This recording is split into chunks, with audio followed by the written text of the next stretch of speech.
Just to give you a heads up, Nisha, I do have a couple of comments, 3 comments to make on the minutes. Okay. Because we usually just blow right through those, as we should. Right. Yeah, I mean, I admit I don't always kind of go through those with a fine-tooth comb. So if you found something to talk about in there, Yeah, by all means, we'll talk about it. Great. Hi, Scott. Hello.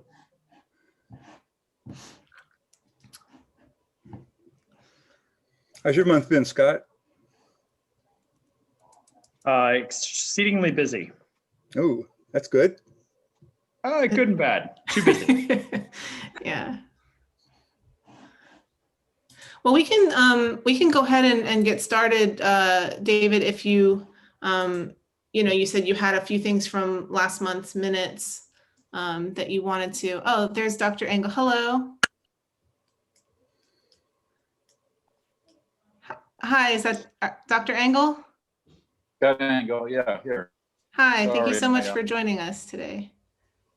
Couldn't get in with my iPad, so I called in on my phone. Okay, perfect. Okay, so we were just getting started, and did you receive a copy of the agenda, Dr. I Engel? did. Okay, great. Yep. So we're going to jump in. David, you had a couple of things you wanted to discuss about the March minutes. Yeah, I do. The first one is that, and I'll just read kind of what my notes said. It says, David B.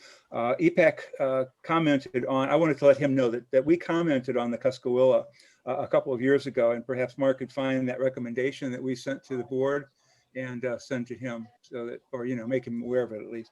Item 2 is about the life hacks, the 1-hour presentations, which we all agreed was the best way to approach the climate change education.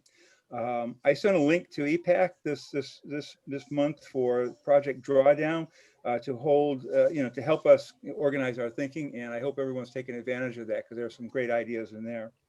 And then the last item here is this is in regards to Chair's question last month about us having light agendas. So therefore, that's what I added item number 5 for to help with that problem we're having.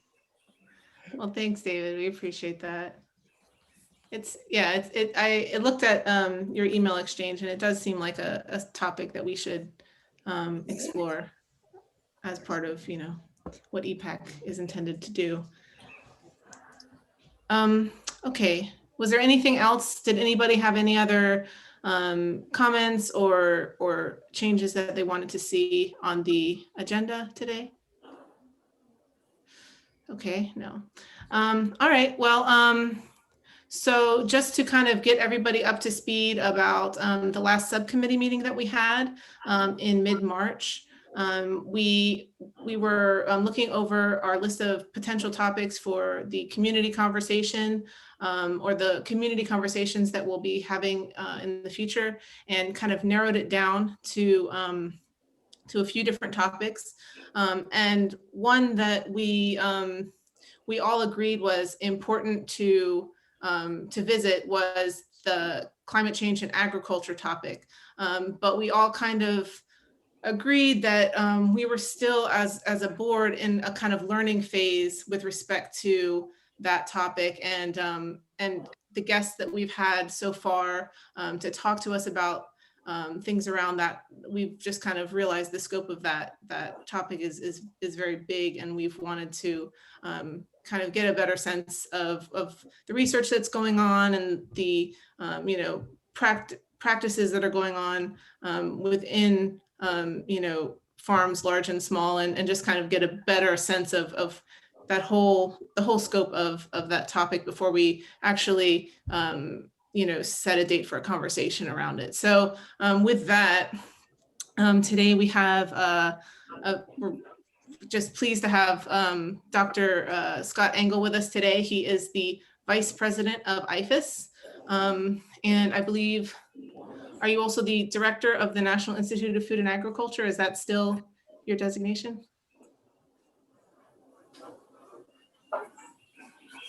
Oh, I'm having a hard time. You're muted. There you I go. was on mute. Thank you. And no, I do not work for federal. I work for people.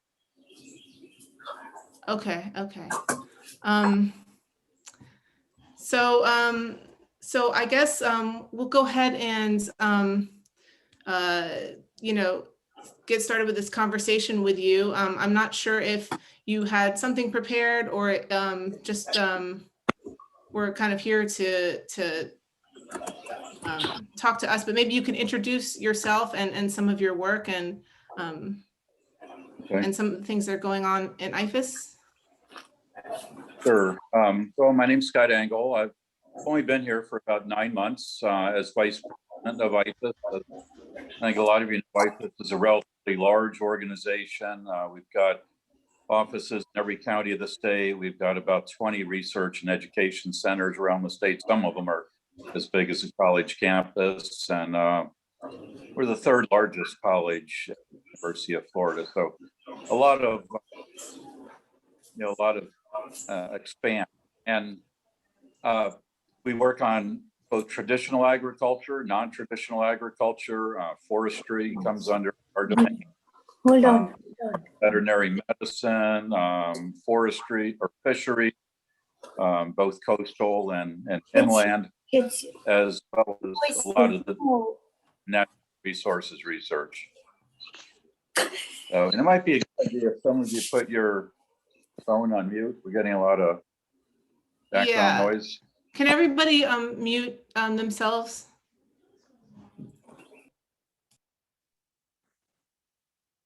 Okay, yeah, it was Bettina who was we were hearing from. Anyway, before that, I led USDA agricultural research for a couple of years. Again, I left there in July of last year. Before that, I was in Africa running a relatively large NGO that worked with smallholder farmers to help them produce more food. And then I spent a decade as Dean of Agriculture and Environmental Sciences, University of Georgia. And for many years before that, I was an administrator and mostly a professor of soil science, where I worked on a lot of issues related to Chesapeake Bay water pollution, climate change, carbon sequestration. And so I've had a lot of intersection over my career with many of these issues. And in fact, things like water pollution and climate change are connected at a lot of different levels, which I was able to contribute to. In fact, I was one of the real early people that was recommending that we try to sequester carbon out of the atmosphere as a way of reducing the rate of climate change and sequestering that carbon in soil as soil organic matter, which is important to do for agricultural reasons, but also turns out that can be one of the most important ways. And I personally think the most important way for reducing CO2 concentrations in the atmosphere. Anyway, let me go back and talk historically about agriculture first, because there are some misconceptions about how all of this plays together. One of the areas where agriculture has contributed more carbon to the atmosphere than is generally acknowledged is through the plowing up of tall grass prairies or forested areas in the South. So in the Midwest, we've plowed up tall grass prairies, short grass prairies. Here in this part of the state, we chopped down forests and we put it all into agriculture. In the Midwest, they had soils that may have had 15%, sometimes 20% organic matter in them. That organic matter content of the soil went down to 5-6%. So all of that carbon went off into the atmosphere. As we plowed up and turned over these soils, we essentially burned off, not through fire, but the organic matter was oxidized and ended up as CO2 in the atmosphere. Here in Florida, we chopped down the trees, the soil organic matter also. It wasn't at 20%, it may have been at 6%, but it went down to 1%, maybe 2%. So agriculture, when you add up globally over the last 100 years, it's really fascinating to think about during that time where we've had rapid CO2 increase in the atmosphere. We blamed a lot of that on combustion of fossil fuels, but that's the exact same time when we were plowing up soils around the world. And so when we went back and did isotopic analysis of the carbon in soil, in water, and in fossil fuels, turns out that a lot of the carbon that's in the atmosphere actually came from agriculture originally. And so consequently, it's a much bigger source of climate change than has generally been recognized. Now, the good news is that we can undo that and we can turn that around. We can farm in ways that take carbon dioxide out of the atmosphere, photosynthesis, and convert that into plant material that we can then move into the soil, and we can rebuild the organic matter content of soil. So what was, I think, one of the biggest environmental problems we've had over the last 100 years can also be one of the main solutions to, to climate change. And so we're very excited in IFAS about the opportunities for that. We know how to improve carbon content of soil, and I can talk about a couple of those in just a minute. But the other reason it's so important is that we need more carbon organic matter in soil. Organic matter in soil holds onto water, it holds onto nutrients, it provides for healthier soil through a more balanced microbial flora. It can tie up pollution if there is pollution in soil. It has all kinds of good things that are good for agriculture. And so this is one of an important tool that is just starting to be recognized. The USDA now is focusing more and more on this. I think we're seeing a lot of talk coming out of the Biden administration about CO2 and carbon sequestration and soil. So it's good for the soil, it's good for agriculture, it's good for the climate. And it's something that we're going to see a lot of, and particularly here in Florida. The question is, some of these things cost money. I'll give you a good example of no-till farming. That's one of the best ways of increasing the carbon content of soil, but it has higher costs. You need different kinds of machinery. You have to plant differently. You even have to harvest differently sometimes. And because it costs more, farmers shouldn't have to bear that cost. This is a good that they're providing to society. And so we're starting now to propose that we provide support for farmers, maybe get away from some of the subsidies and the payment plans that are really perverting agriculture right now, and move towards paying farmers to do the right thing. We call these ecosystem services. We're already paying farmers to do some of these things.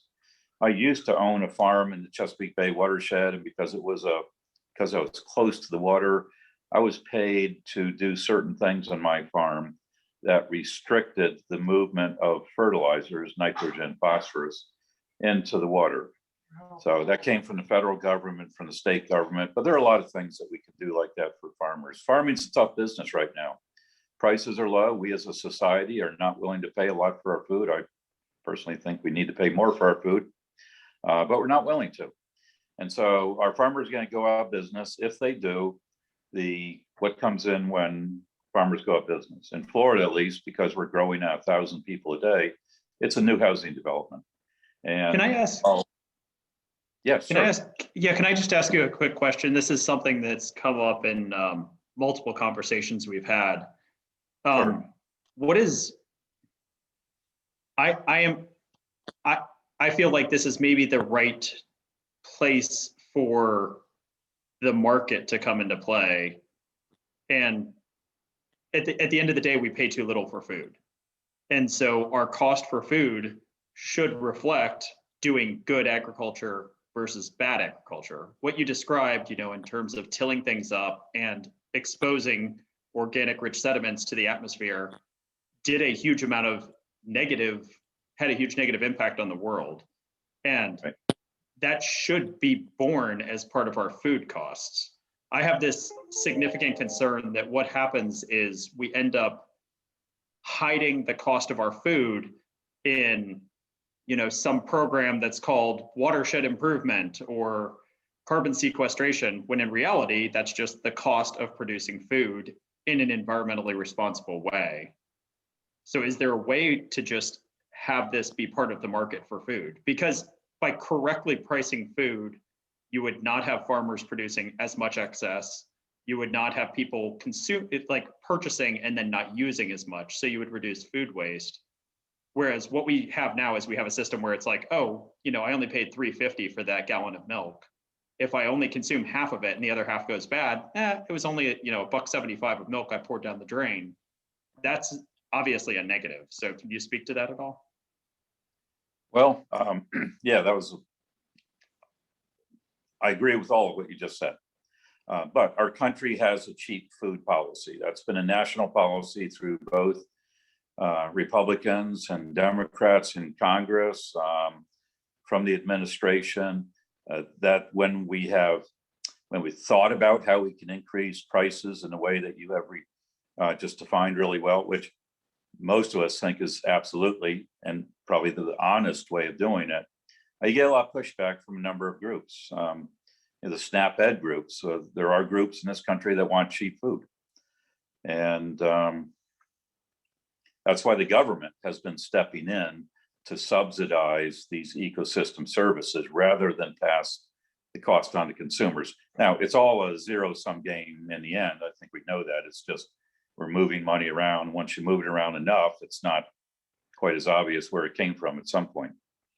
But yes, we need to encourage farmers to farm in a more climate-friendly way, and we need to reward them for that. And it's not just the climate, it's providing wildlife habitat, habitat for beneficial organisms, water quality improvement. There's all kinds of things that agriculture can change to make sure that it has less of an impact on the environment. And ultimately, I think, probably become a source of improvement for the environment. Not just we're going to reduce our impact, we're actually going to make it a beneficial tool for turning this around. But not everyone, I have not seen any willingness on the part of our government yet to go down that road of a higher food price policy, and then how we could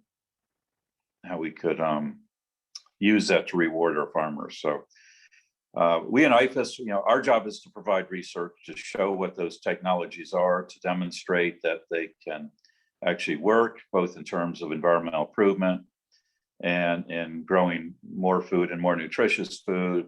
We have economists who can look at the scaling up these technologies to show that it's actually possible.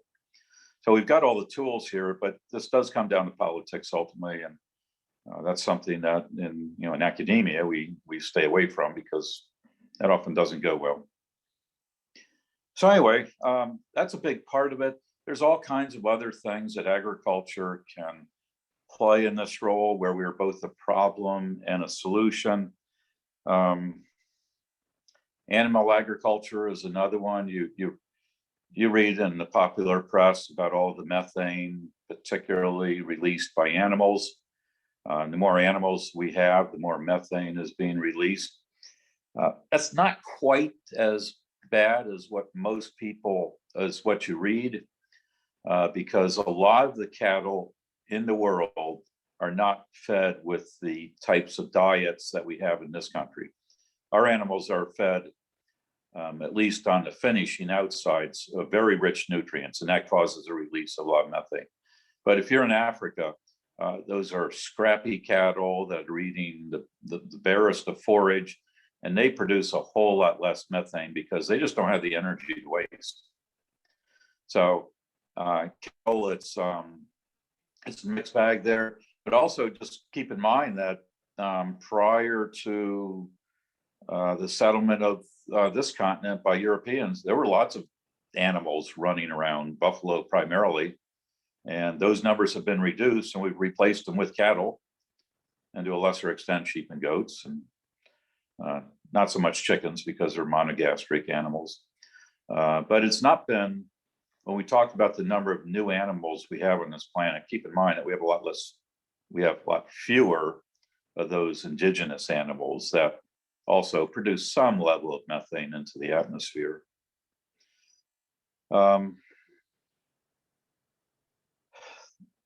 we fertilize our crops. We can't grow food on this planet without fertilizer. It requires nitrogen, phosphorus, a little bit of potassium, some micronutrients. We can use organic manures. That's always the first choice for agriculture, but we don't have enough organic manure on this planet, except for one exception that I'll mention in a minute. But there are not enough animals to produce enough organic manure to fertilize our crops to feed a planet of 7.6 billion or so that we have on this planet right now. And we know that by 2050, we've got to double food production. We need fertilizer. The estimates are that if we wanted to have all the fertilizer we needed to feed a hungry planet, we'd need about 10 times more animals on this planet than we have right now to produce some manure. And that would make things a lot worse. So that's not a good solution. So we do have to use inorganic fertilizers for the most part. There's some minor fertilizers like seaweeds and green manures that do have a role, but they're just not enough of them either. So for the foreseeable future, we are going to be using fertilizers, and for the main climate gas, which would be nitrous oxides, NO2, NOx, NO. What happens is we produce fertilizer using a process called the Haber-Bosch process, which is where you just take air. Air has 79% nitrogen in it. You heat it, you compress it, and it forms ammonia. And then we convert that ammonia into other types of fertilizer. Very energy expensive. Takes a lot of energy to do that. That's one of the areas where we can make a big change, is finding other cheaper ways of producing fertilizer. But we don't have that now. That's still something that a lot of people are working on, but frankly, not making a lot of progress. But when you apply those fertilizers to the soil, some of it then escapes into the atmosphere as nitrous oxides. And nitrous oxide is by far and away much more potent than CO2. So when we talk about climate change, we always focus on CO2 because that's what comes from the soil. That's what comes from automobiles.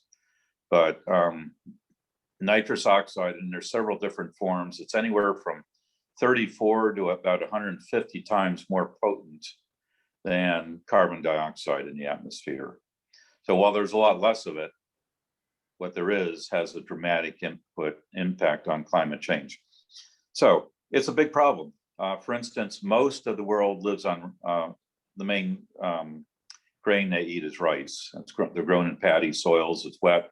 And in those soils, when you apply, for every 10 pounds of nitrogen fertilizer that you apply to the paddy soil, 2/3 of it, so 6.6 pounds of it, ends up in the atmosphere. And only 1/3 of it actually goes to fertilize the crop.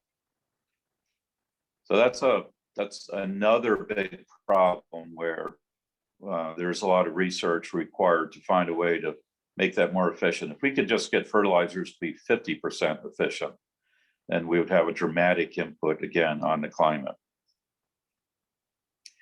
And then let me just mention one more area where there's a lot of research right now, and that's trying to make all of our farms carbon neutral. So this is the total sum of the carbon coming onto and being released from the farm. So, and let's take a dairy farm, for example. A lot of carbon is released from that farm and by agriculture, by the animals. A lot of methane is released by the animals. There are a lot of things that we can do to reduce methane emissions from cows, feeding them seaweed, for example, which is high in silicon. You know, if you're burping a lot, one of the things you take is a silicon pill. Well, we can do the same thing with cattle and reduce much of that. It makes the feed more efficient, get more efficient use of the feed for the cattle. They're healthier. We reduce methane emissions of the atmosphere. Secondly, a farm that is growing crops or treating animals or raising animals. There are a lot of things you can do to reduce fossil fuel dependency on those farms. So I mentioned no-till farming earlier. That's an important one because to rip up soil, when you take a deep plow or chisel, and you need a great big tractor to drive that plow, pull that plow over the soil. A lot of resistance. Takes a lot of horsepower, low gas fuel economy. If you don't have to do that because you're now no-till planting where you don't plow up the soil, what you do is just create a small slit in the soil and you drop a seed into it. It uses only about 10% of the energy that we would normally utilize for the traditional moldboard plow system that probably most of us are used to seeing, especially here in Florida. There's all kinds of other energy efficient systems. Farms are ideal for solar panels, for instance. Solar panels on the roof of the barn. Solar panels, particularly on where we keep the cattle, or if they're poultry are being raised in the grow out houses. Panels on the top there. But the goal of all of this is to become carbon neutral, and there are farms already in the United States that have become farm neutral. That's our goal of IFAS. We are moving towards that, and I think within the next 10 years, agriculture, for the most part in the United States, will be carbon neutral. That doesn't mean the rest of the world will do it, because it is going to cost more money, and we will find a way to pay for that and to reward farmers for that. So it's an area where historically agriculture has been and continues to be a major player in the climate industry, both in inputs and outputs. A lot more we can do. A lot of research is still needed. IFAS is playing a major role in this internationally right now. So, I'll stop there. Is there any questions? Dr. Engels, I have a question. You stated earlier that we need to subsidize farms for going no-till because it costs more money than current techniques. If my understanding is that energy is one of the highest costs we have, not only in farming, but in just about any business. And if we can cut that by 90%, because you just said it takes 10% of the energy to do no-till, we can cut part of that by at least 90%. Where is the actual added expense in no-till farming? Where does that come in? Well, you need different equipment. So a farmer, you got to look at this from the perspective of the farmer. They're still going to have their big tractors because they probably still have fields that will require traditional plowing. And there are reasons why you need to do that. Some soils just have to be plowed regularly. Sometimes it's to break up a hard pan in the soil that prevents drainage of water. Sometimes it's to disrupt pathogens. So they're going to have all of their normal equipment. Now we're asking them to buy newer equipment that will then allow them to no-till at least part of their farm. And there are places where no-till farm doesn't work either. And so it's not perfect for every field, and may not even be needed for every field. But yeah, that's one of the major opportunities, is to encourage farmers to do that. It's interesting, back in the 80s and 90s, we were moving towards rewarding farmers for no-till farming. And we just kind of moved away from that. There's pesticide issues related to that as well. You have to use more pesticides when you no-till farm, because when you plow, you kill some of the weeds, you kill some of the insects, you break up the disease complex. When you no-till, a lot of that doesn't happen, and so your weed pressure builds up, and the way you control it then is with chemicals. And chemicals require more energy to produce. So it's not a one-to-one trade there. There's a lot to consider when you move to alternative technologies. Okay, thank you.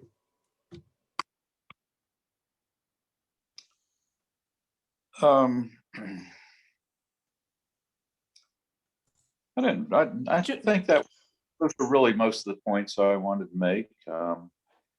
I think, George, are you asking a question? You might be asking a question, but you're muted. Sorry. Yeah. You mentioned seaweed, and I think you referred to silicone as the key ingredient in seaweed to suppress methane production. Did I hear that right? Well, I maybe. I was making a leap of faith there. Seaweed contains a lot of silicon because it's grown in the ocean. Silicon is used to break up gas bubbles of animals. But we know from research that silicon does reduce the release of methane. So that was my leap of faith. Maybe someone else knows the answer. I'm just wondering if seaweed has, because there's a limited amount of seaweed available, if there are other substitutes that might have or could have silicone introduced into them. Yeah, and lots of plant types grown on terrestrial systems. Also, some have higher amounts of silicon than others. And I don't know the answer to that. I know that animal scientists look at different types of feeds and their influence on methane production. That's a hot area of research right now. Interesting. And so it's moving along quickly. That's not my expertise, and so I can't. I'm sure there's someone in IFAS who knows the answer to your question.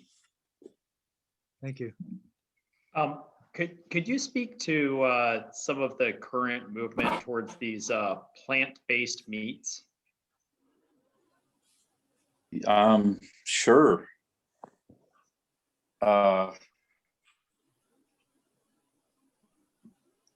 The general perception is, I tend to agree with it, that plant-based meats will have much lower impact on the environment because it's a very efficient system. Right now, when you raise meat on the rack of an animal, that animal spends most of its life walking around, burning energy, holding itself against gravity, and so it's a very inefficient way to grow protein.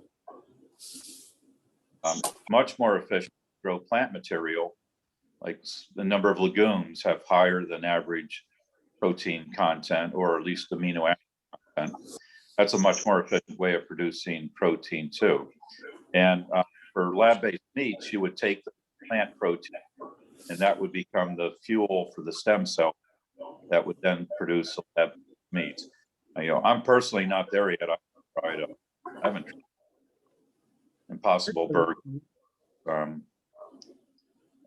Theoretically, it's a better way to go in the future.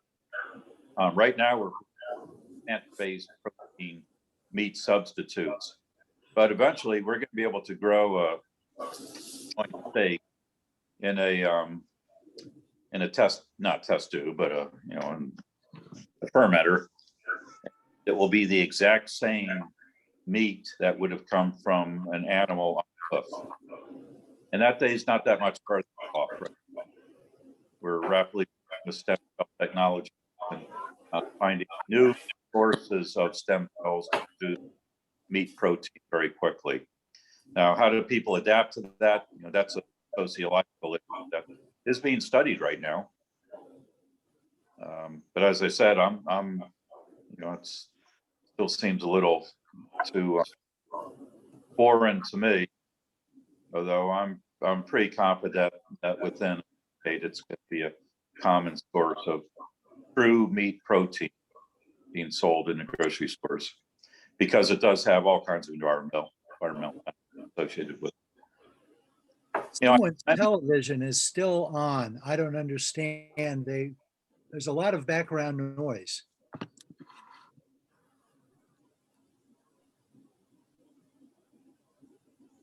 Okay. Yeah, there's some feedback. Someone's phone.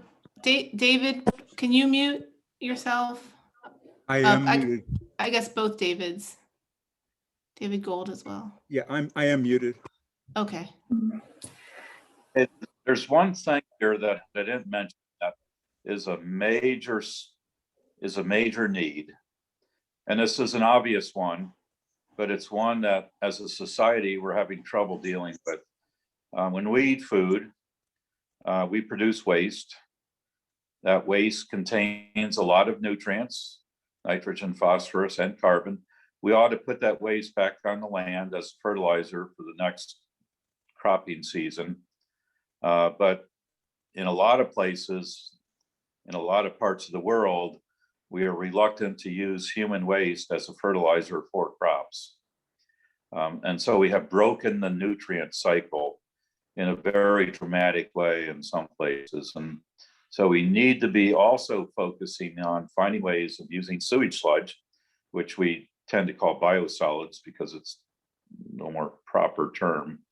But how can we use biosolids to grow more food rather than dump those biosolids in the ocean or in a big landfill or spread them on the surface of soil and just hope that we evaporate a lot of the nutrients, including carbon, into the atmosphere. The problem is in the United States that we mix all of our human waste coming out of a house with industrial waste as well. So sewage sludge, biosolids, often contains all the nutrients that we need for crop growth, but then it contains heavy metals and pharmaceuticals and other kinds of organic materials that make it hard to recycle. And that's where, if we had trillions of dollars to spend, we as a nation would separate our waste streams, keep households waste separate from the industrial waste, which is much harder to deal with. But it's such a big issue, and this, while we're a rich country, frankly, we don't have enough money to rebuild our entire wastewater treatment system in the US. Using the sludge, isn't that what Milwaukee does with have been doing for years with their Milorganite brand? Correct. That's a great example. Milorganite is well, first of all, Milwaukee restricts a lot of industrial waste from going into their sewage. And so they're really good at keeping out many of these toxic materials. They're not perfect, and they've certainly had their problems in the past. But then they take the sewage sludge and they essentially cook it, which kills all the pathogens, and it destroys a lot of the toxic organics. Just think about sewage sludge. It contains a lot of hormones from estrogens, birth control pills, for example. So you've got to destroy all of those chemicals first, and that's what they do in Milwaukee. They cook it to a high temperature, and then they granulate it, and they can sell it as a fertilizer for horticultural purposes. It's pretty expensive.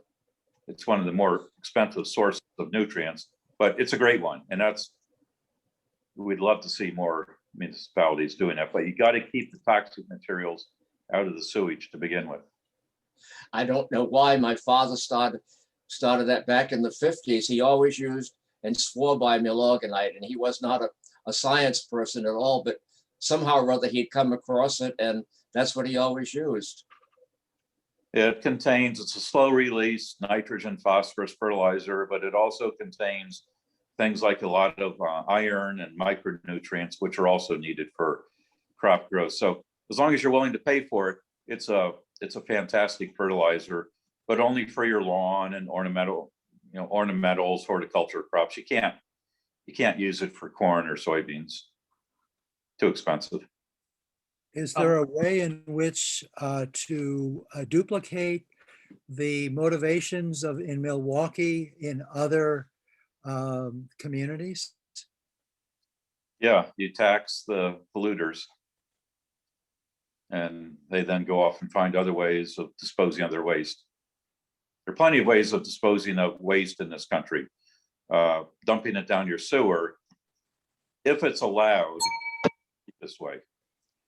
Now, a lot of waste can't go down the sewer, and either legally or illegal, that's a whole separate issue. But we're trying to tax those waste products that to prevent them from being dumped down the sewer, because then it just fouls up everything, including the use of those biosolids back on land.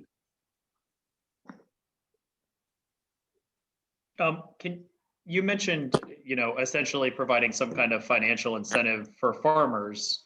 How do you do that in such a way that you don't essentially reward the least efficient, most, like a lot of those tend to benefit people that have essentially been doing the worst job because it's based off of their baseline.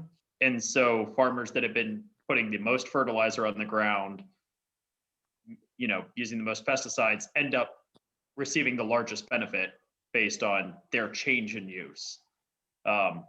Fertilizer's just too expensive. I mean, I'm an environmental engineer, and, you know, the state is willing to spend hundreds, if not $1,000 or more per pound to remove phosphorus from the natural environment. And that is a fraction of the cost of buying a pound of phosphorus to put on your fields. So how do you avoid essentially like a perverse incentive where you almost incentivize people to be worse because then they have more to benefit? I don't know. That's a hot area of discussion right now because that's absolutely true. Farmers will be rewarded on their percent improvement. And so if you're a bad farmer to begin with, it's easy to get better. If you're a good farmer, it's hard to get better. The way you can handle that is by. Can anyone else hear him or? Yeah. Can you hear me okay? Yes. Give me a thumbs up if you can. Okay, I'll speak up too. Can you hear me, Scott? Yeah, I can hear you fine. It looks like maybe Scott's just having an issue. Is it coming through? Okay, great. All right, can you hear me? When you guys are breaking up for me too. Scott seems like he's resolved his issue. Yep. If you want to continue. Okay. Yeah, and I'll make sure I'll speak up in case it's just my microphone. There are ways of dealing with that, looking at the potentially the level of pollutants being lost from the farm. We can measure nitrogen, phosphorus moving off of a farm. We can, through calculations, estimate the amount of carbon that's given off from a farm. And that might be a good way of getting the answer, but that requires monitoring. That's going to be expensive in itself. So it's not an easy question. Certainly to reward farmers for not doing what. Yeah, you're breaking up. Yes, you're breaking up. I cannot hear either.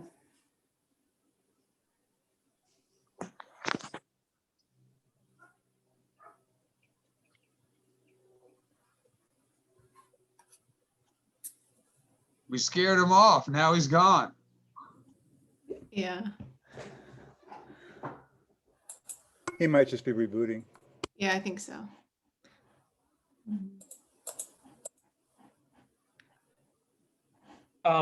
So I have found this to be extremely informative. Thank you for arranging this.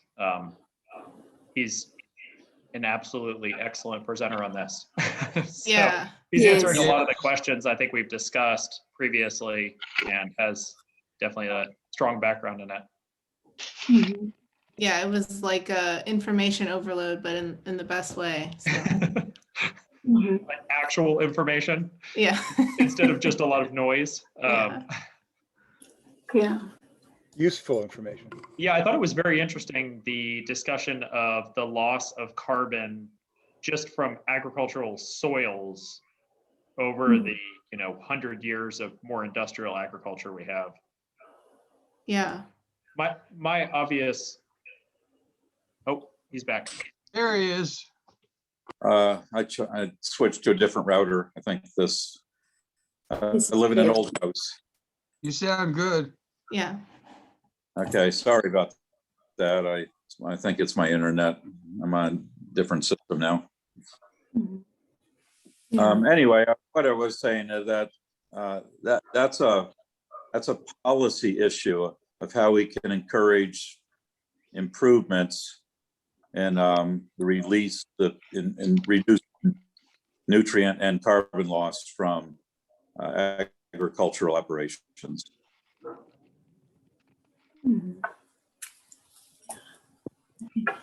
Well, I have a question. Can you guys hear me? Yes. Yeah. So I would like to go back to the seaweed. And I guess I have two questions to that. First of all, why would cows want to eat seaweed? That to me is totally unnatural. And then my second question is seaweed polluted with chemicals and all other kinds of trash that we throw into the ocean?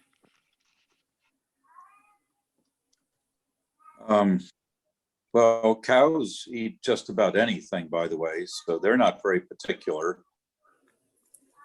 They tend to like foods with higher protein content and things that are more high carbon. But getting them to eat almost anything is not that hard. Making sure that they have nutrient proper ratios,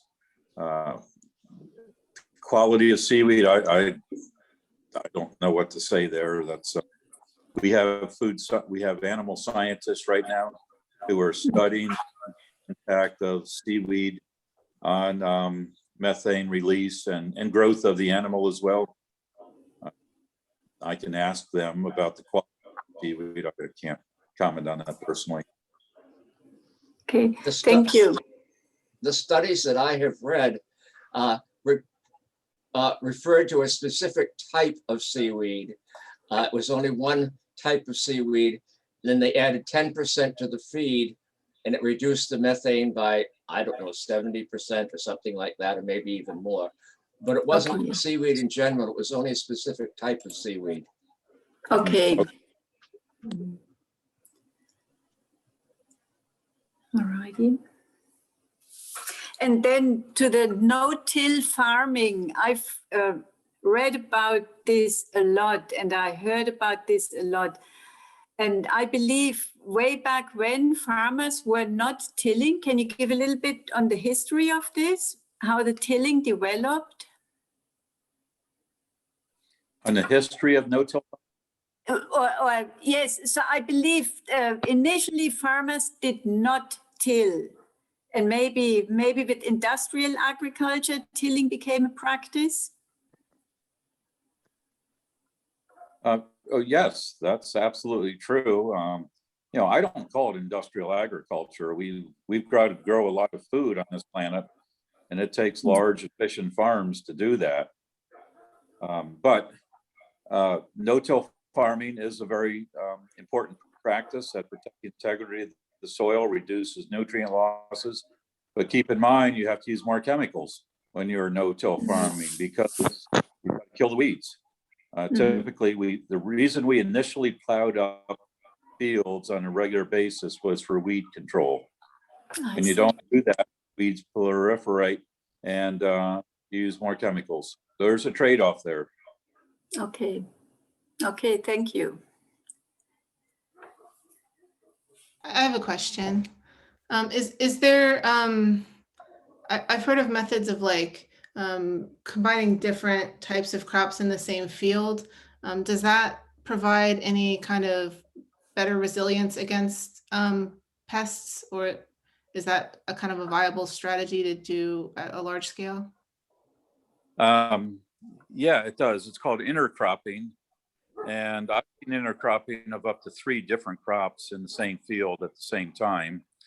But for example, if you grow corn with a legume in between it, that legume takes nitrogen out of the atmosphere and puts it into the soil, and some of that extra nitrogen then makes its way into the corn, so you don't have to fertilize as much. And because you have a mix of crops, it's harder for diseases, it's harder for insects to dominate the field because it's not a monoculture anymore. And so you can reduce the amount of pesticides, fewer insecticides, fewer fungicides. So that's a great way of farming, but it also then becomes less efficient. Because remember, I don't agree with the term industrial agriculture, but for for big agriculture, you need big equipment. You've got to be efficient, and that means having a system that allows you to use that large equipment with very few people. Yeah, we'll bring people over from Africa to show our farms. There'll be a 1,000-acre farm, and in Africa it would take 2,000 people farm that land. Here we do it with 3 people, and that's critical because we don't have farm labor anymore in this country, despite all of the talk about the immigrant labor to work on our farms. There's just less. There are fewer and fewer people who are coming to the U.S. to work on farms, and we know we're going to lose that labor sooner rather than later. And so machines are going to have to do a lot of that for us. And so whether it's a tractor or a robot, that's our future. It's not using a lot of people to do the work for us. That just doesn't work in large scale agriculture.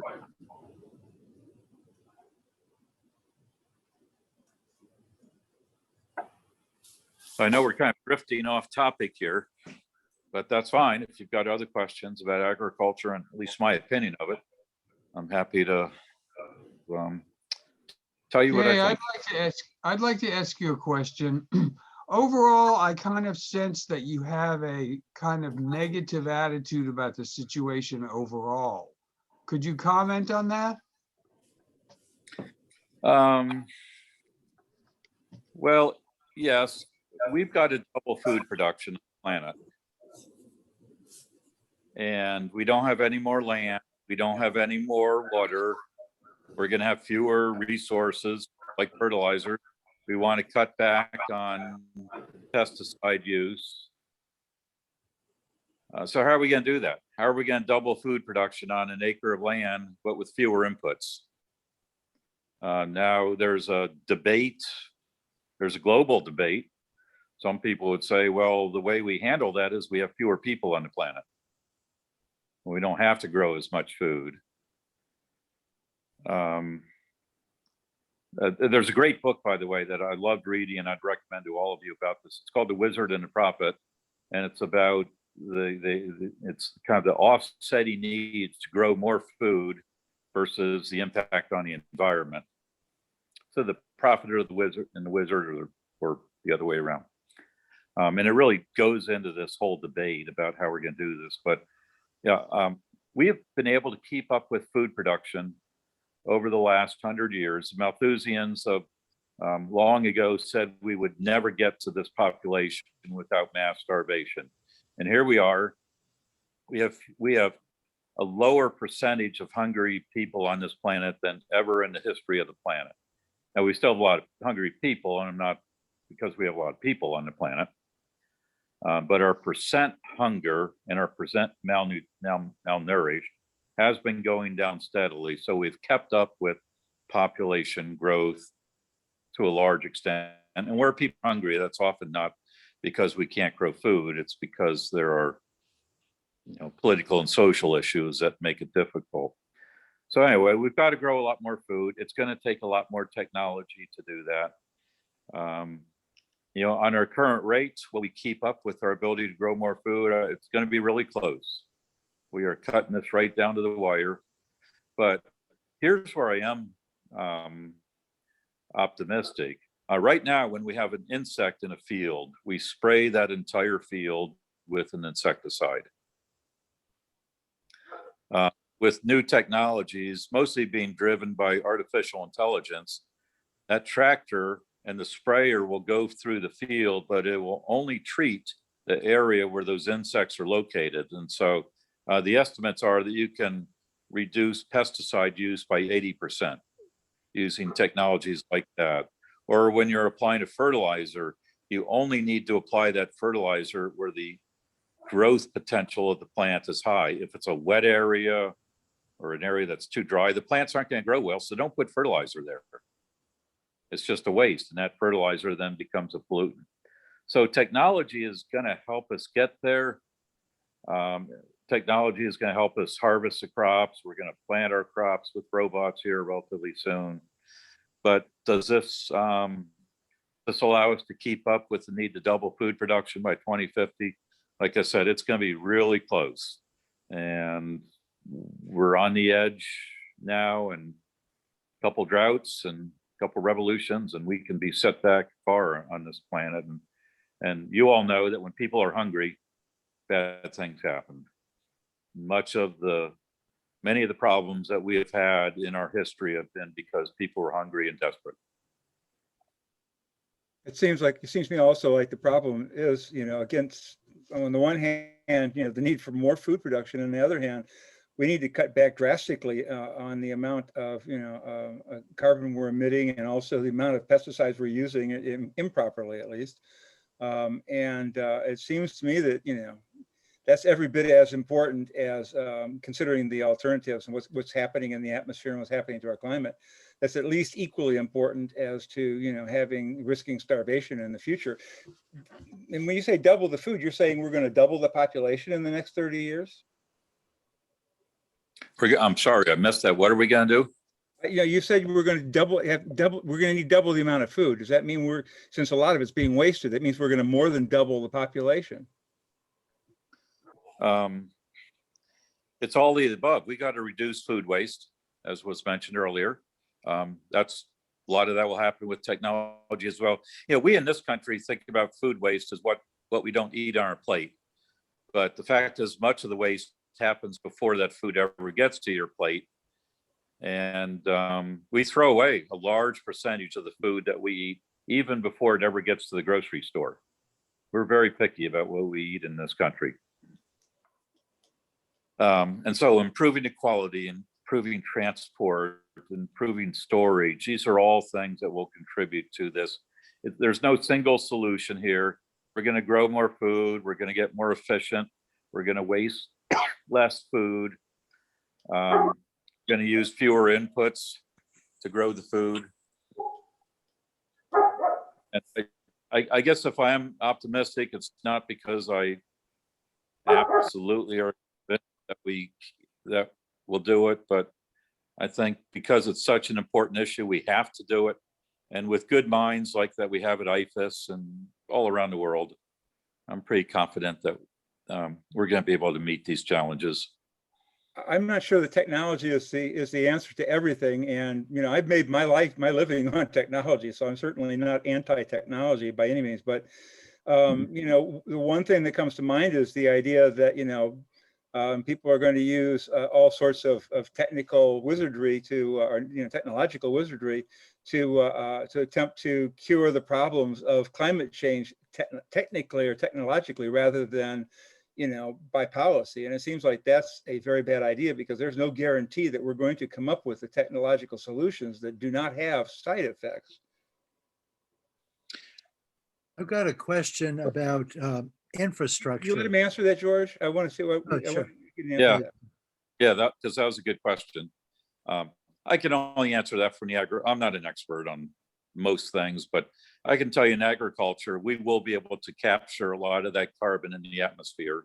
Much of it came from the historical plowing of soils and cutting down of trees in tropical areas, but we can recapture a lot of that carbon back into the soil, which will be good for agriculture and good for the climate. That's not the full solution, but that's the one that we in agriculture can be a part of. And I think that's very doable. In fact, it's going to be necessary, because that does allow us to improve our soils, which is improve the quality of soils, which is good for everything in agriculture. Okay, thank you. Sorry, David, I didn't mean to interrupt you. I just had an absence of mind there. Regarding the current discussion about infrastructure expenditure, if from an IFAS perspective, from the long-range planning and the things you've talked about now, are there any wish list items that you could envision in infrastructure that would directly facilitate the, let's call them the universal goals of smart agriculture for climate's sake?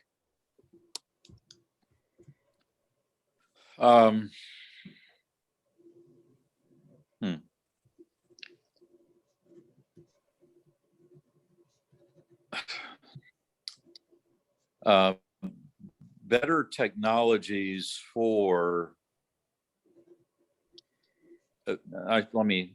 better technology, and here I'm referring mainly to plant genetics for capturing carbon in soil. I keep coming back to that because that's a big kahuna for agriculture. You know, the other things like maybe even becoming carbon neutral on a farm, that's going to be small compared to our carbon capture potential. So when you look at plants, some plants keep a lot of their biomass above ground, which is mostly what trees do. Other plants like grasses tend to put most of their biomass below ground when that plant then is either harvested or eaten by a cow. Those roots then become part of the organic matter content of soil. So starting to think about how we can grow crops that are better at taking carbon out of the air and putting it back into the soil. There are some crops that are not very good at that, but there are others, like some grasses in particular, that are excellent at carbon sequestration. And so thinking about the crops that we grow right now, we don't think about carbon sequestration from a crop production standpoint. We think about what that crop produces and what value it is to our society. But what if we made a change and began to think about carbon capture as one of the products of that crop? And then it gets back into the earlier question, how do we pay farmers for that? So that's not really an infrastructure, but that is a technology. Dr. Engel, this is George Hockmuth. I was wondering if you could, this is sort of in a different realm, but still pertains to the future of agriculture in this state.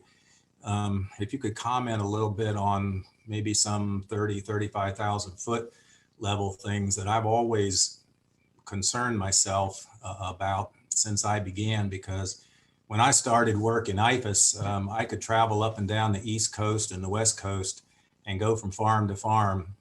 And all of those areas are pretty much gone.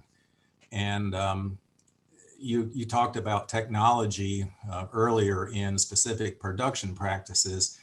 I just wonder what's going to happen with some of these production areas that have gone out of production and are now, you mentioned it even yourself, that have gone to urban development.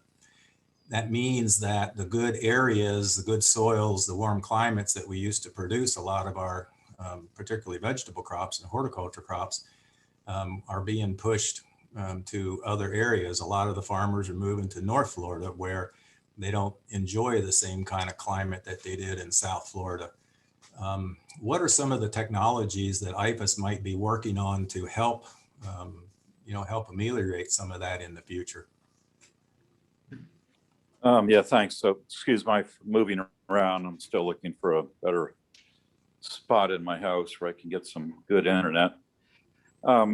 Keep in mind that a lot of the agriculture in California is not doing well right now. They're running out of water. This last year was the third worst drought record in California. But what we are learning through historical studies now is that the lack of water that we see in California and the entire area probably is the normal for the West. What happened was over the last 100 years as agriculture developed in the West, that was probably an abnormally an abnormally wet time of history. And so now we think that, sorry, plugging in my phone. We now think that things are just going back to the way they used to be, which means we're going to grow a lot less food in California. California is still the breadbasket of the world. when it comes to fruits and vegetables. But the Southeast is going to have to step up its game and grow a lot more of this food. We still have a good climate. Even with climate change, it looks like rainfall patterns in this region, at least the estimates I see, are that they ought to maintain where they are now or even go up. So the Southeast, and Florida in particular, is going to become the next breadbasket for this country. Wow. And by the way, we don't want all of our food to come from other countries. It becomes a food security issue, which a lot of countries around the world have found that that's bad policy. When other people grow all your food, then it becomes easy to weaponize food. So we're going to grow a lot more food here in Florida. I think you said it, that's the conundrum. We're one of the fastest growing states in the country, 1,000 people a day. They got to live somewhere. And, often good agricultural land is the easiest place to build. And so we continue to lose ag land in Florida at a fairly rapid pace. And we know that when you convert from farmland to homes, the impact on the environment's not good. Even for a home that is maintained in a Florida-friendly landscape, it still has more impact on the environment than the farm does. I don't want to keep you here all night, but can I ask one more question? Sure, I got time. Yeah, so based on a lot of what you're saying, and I've kind of had this thought before, which is certainly not popular in a lot of circles. It kind of feels, and I apologize for SpongeBob in the background, I also have 2 kids at home right now. But it almost sounds like we should move away from small farms because they're inherently less efficient. And maybe you can't have an opinion about that, but if you do, I'd certainly be interested to hear. Obviously, they're less efficient. I missed your critical comment there, but what are we talking about? Okay. Essentially, what I'm asking is, do we need to move away from small farms to larger farms just from the standpoint of gaining efficiency? Obviously, it's much more efficient to do things at scale. There's more risk associated with that because, if you have a major hurricane or something wipe out a production area, it's better to have it distributed. But having everything located on a single farm makes it much more efficient from the standpoint of using the technologies you're talking about, purchasing the fancier equipment, the more expensive equipment, and making the investment in, it matters if you save a pound or 2 of nitrogen per acre when you're doing 5,000 acres. It matters a lot less if you're doing 100 acres. Okay, I got it now. Yeah, I'm not going to answer that question other than to say that IFAS supports all modes of farming. So you can make a living off of 1 acre in Florida. It'll be high-end, restaurant quality, organic, processed foods. You can make a decent living off of a single acre. On the other hand, we have farmers. We have some of the largest farmers in the country here in Florida. We have cattle ranches that are hundreds of thousands of acres, bigger than what you would even see in Texas. So we support them all. It's an industry that ranges from small to large, organic to very traditional. Our job is to make sure that the information that any of these enterprises need is there to help them have a good life for their family.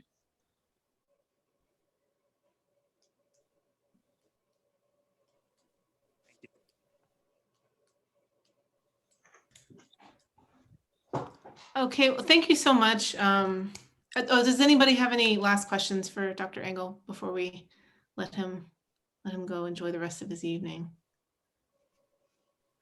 Thank you so much for coming. We were saying when you had to log off for a minute, how much we're really enjoying having you here and how informative it's been. So we really appreciate you being so generous with your time, and it was really a great to hear from you tonight. Okay, well, sorry about my internet problems, but I enjoyed it too. Thanks for the opportunity. Thank you. Thank you. Bye-bye. Thank you. Bye.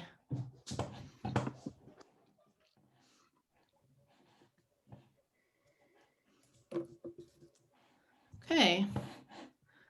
That was great. I knew there could be no answer for that question.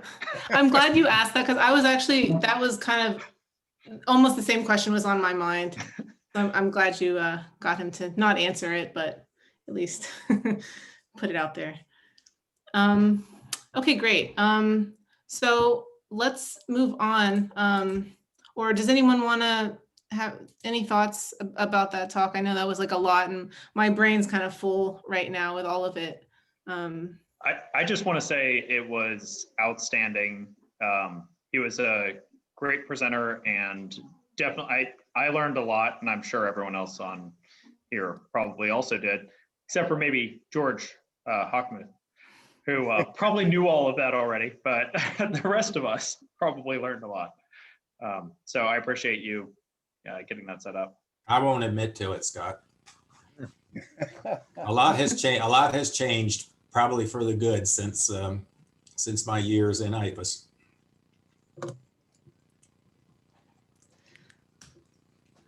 All right.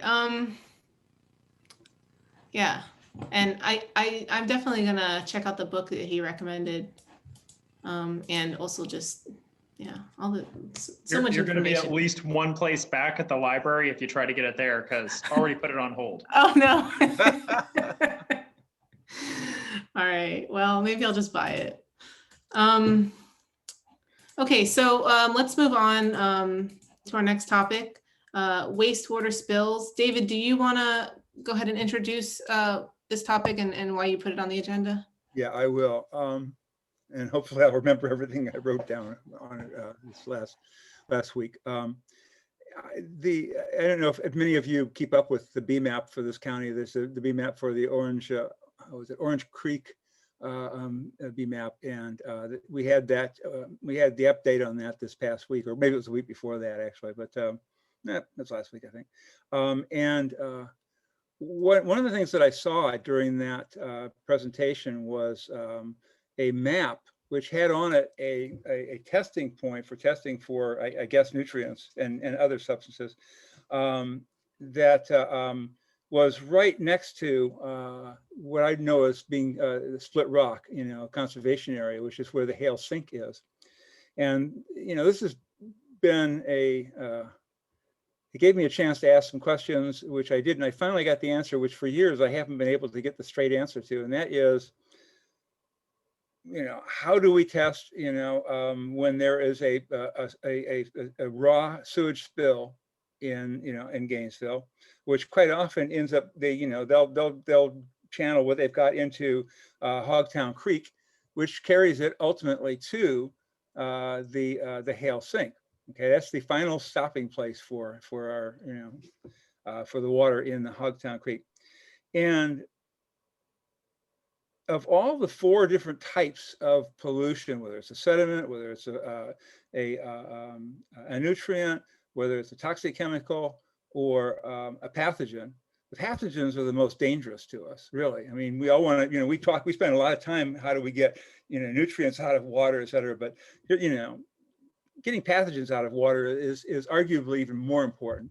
And here we are taking and, we're sending raw sewage right towards the sink to go right into, into the aquifer. So the follow-up on this was that in fact, currently, Alachua County does not test what goes into the sink after a large spill like that.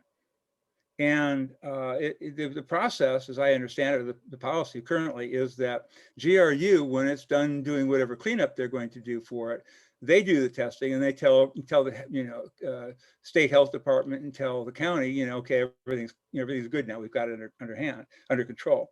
So just looking at that from a standpoint of policy and how things should be done, it seemed to me that the county really needs to do its own testing, and should be doing a final test to make sure that what's going back into the aquifer is what should be, free of pathogens. And the only way that's going to get done is if the county does its own measurement on that. The problem with doing that is a matter of who pays for that testing. Okay. And now that we've got what do we call the judge that handles environmental issues? What do they call that guy? Mark, do you know? I'm sorry, what do we call what guy? What do we call the judge that rules on when there's been a spill or something like that? He can dish out fines. Like a hearing officer? Yeah, but no, there's a judge. We've given a special. In the last 2 years, we've actually hired someone special just to do that, so that we don't have to special fine magistrate. by ordinance alone. Special magistrate. Yeah, magistrate. So anyway, we have this magistrate that can do that, and he can fine larger amounts than that have been done in the past. I think the last bill I knew about, they fined something like $300. I think there were two different fines, but they were both maxed out at like 300 and something each, so it wasn't very much. And I think the county should consider having a part of any fines, go to EPD, so that EPD can then do this testing as a final step. I think that's the proper order of events and who should be doing what testing. I mean, GRU does a great job. I'm sure I don't hear a lot of people dropping over because there's a lot of pathogens in the water, and it of course goes down the aquifer somewhere farther downstream from us, could be pumping it out, and we wouldn't know about what's going on there. But I think we'd have heard about it if it was something very serious. So they do a good job.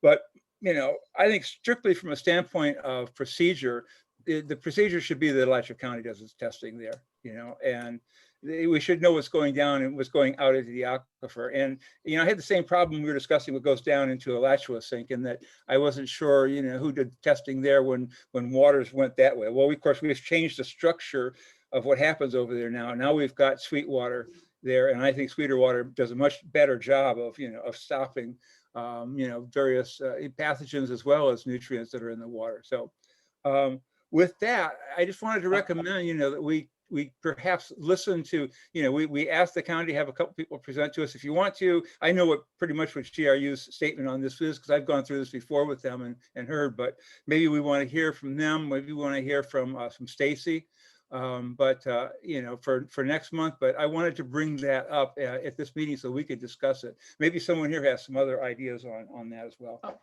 David, can I jump in with a couple things? And sure, I'll start with a disclaimer that our company does do some work for GRU.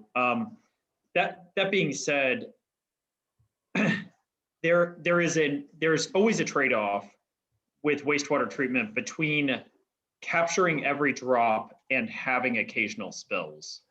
And it's one of these, it takes substantially more to catch 100% than to catch, absolutely, 99%. And that tends to be the case with everything.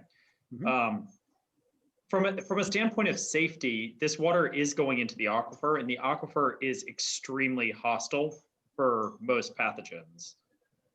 They're very effectively removed. It's a very harsh environment from the standpoint of dissolved oxygen. It's a harsh standpoint from the, they're in dark, and even before any of that would ever get there, it's also getting treated in all of the natural systems that are a part of Hogtown Creek in that system. So there are a lot of wetlands that are along that system, and that water moves through a lot of natural systems where you also have harsh conditions for a lot of those pathogens.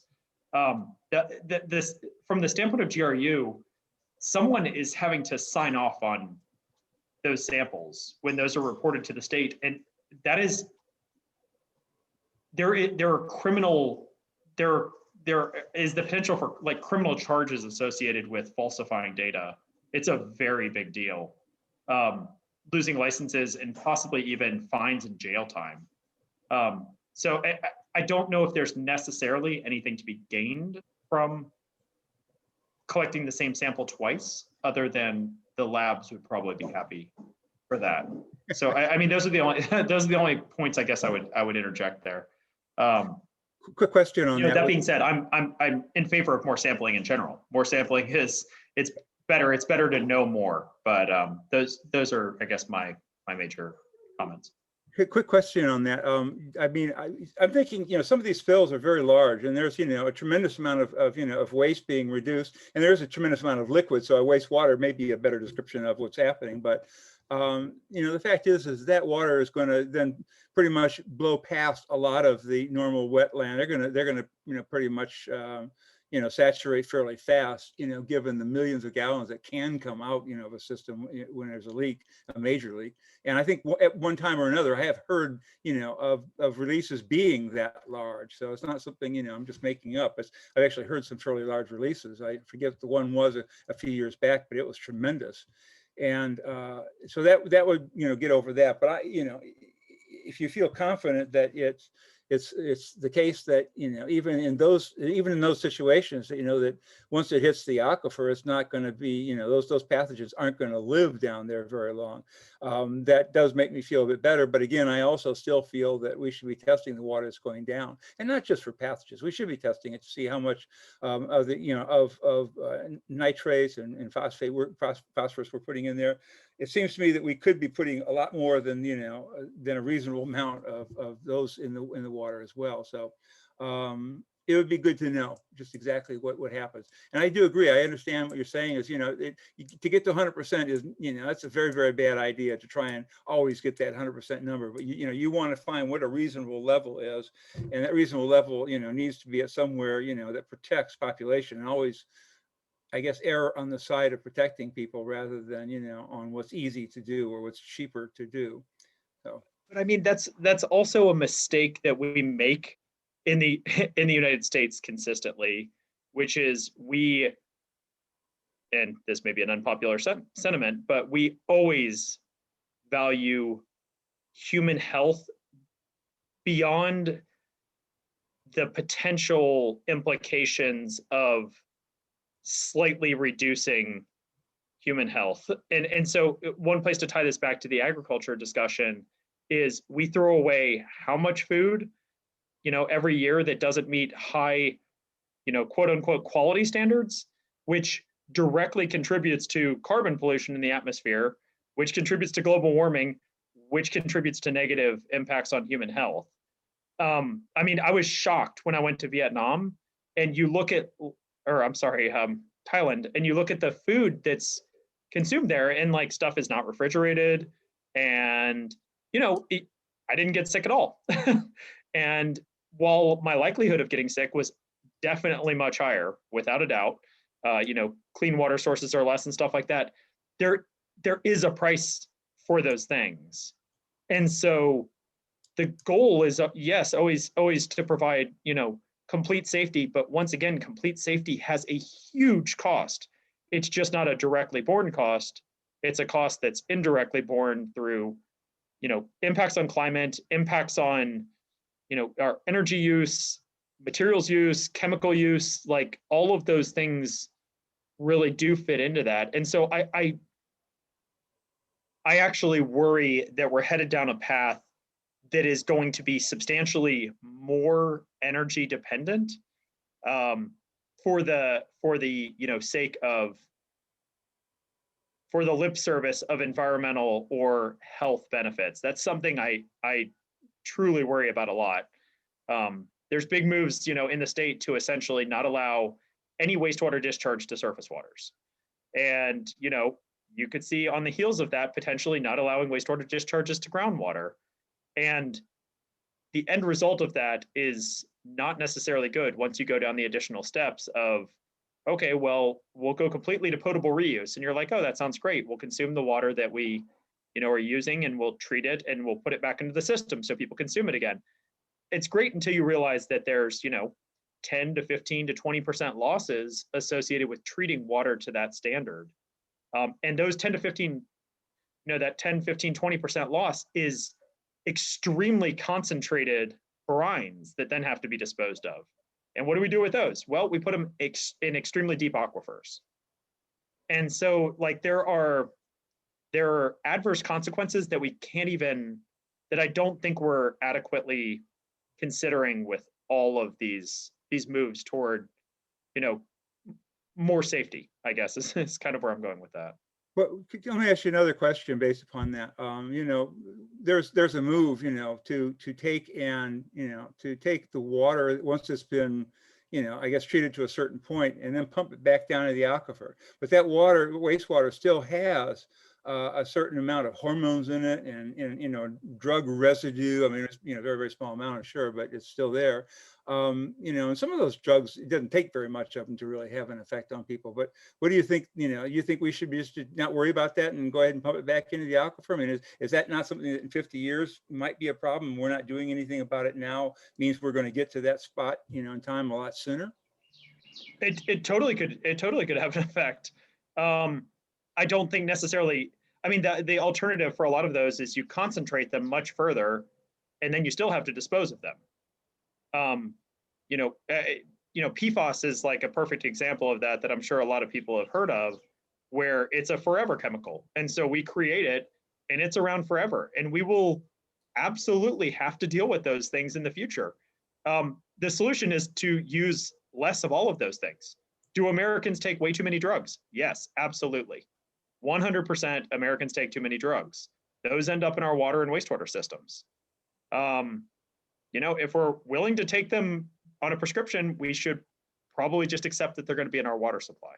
Yeah, but they're in everybody else's water too. Maybe someone else who doesn't take those drugs is getting those back and they didn't take them in the first place. So that's definitely true. But I mean, that's where we need to, removing 100% of them is just, it's not feasible. It's not a realistic option, and it's not going to work.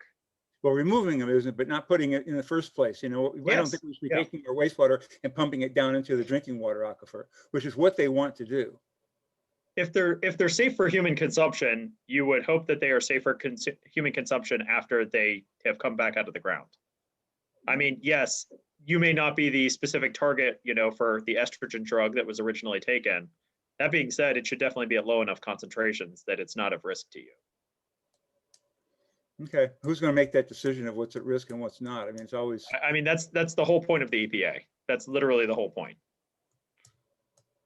Okay, well, I think we've got to, I at least have enough information to know, where I think we should go from now. But I kind of like to see whether we need, does anyone think we need to carry this on further, or that we should let it die here? Which is probably the best thing to think about.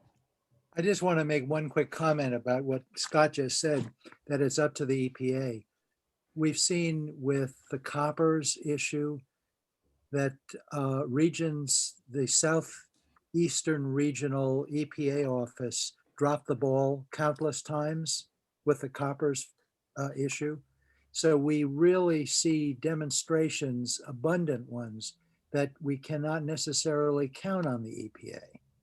That's just a thought. I'm a pessimist in that regard. I mean, I don't see what the alternative is, though. You're right there too. Yeah. David M. Yes. So what exactly is your concern with the wastewater or with the raw sewage spills? Was there a recent incident, or is that just because you started to think about this? I've been working on this for years and just trying to, decide. I obviously haven't felt so moved to make a big deal of it before, because, partially because I didn't have a clear understanding of exactly the procedures in play, but also because to some extent, I'm convinced that it's probably not as big a deal as I sometimes feel it is. But at other times I think about it and I say, well, if we don't draw the line somewhere, in terms of what we allow to go back into the aquifer, at some point in time, we're just going to be taking our, our wastewater, just dumping it straight in there every time rather than doing any processing on it. They'll raise the limit, because that's how Florida does things when it says, oh, well, we can't make this limit anymore. Let's just raise the limit. So it'll go up to 20 milligrams of nitrogen per liter, or, it'll go up to 4 times that amount. I mean, who knows what they're going to come up with, because they're doing that with all sorts of water bodies and saying that they can have more and more and more, and we're going to take less and less out of it. I'm just, I'm just wondering, do we want to make a stand and say, well, we shouldn't be doing this, or, at least get perhaps more information from others in the county, see what Stacy has to say about it, see what, in general, what GRU says about it. I mean, I'm happy to some extent with what Scott said about, that, especially if they're doing some of the testing that GRU is relying upon. At least I know it's going through some competent hands.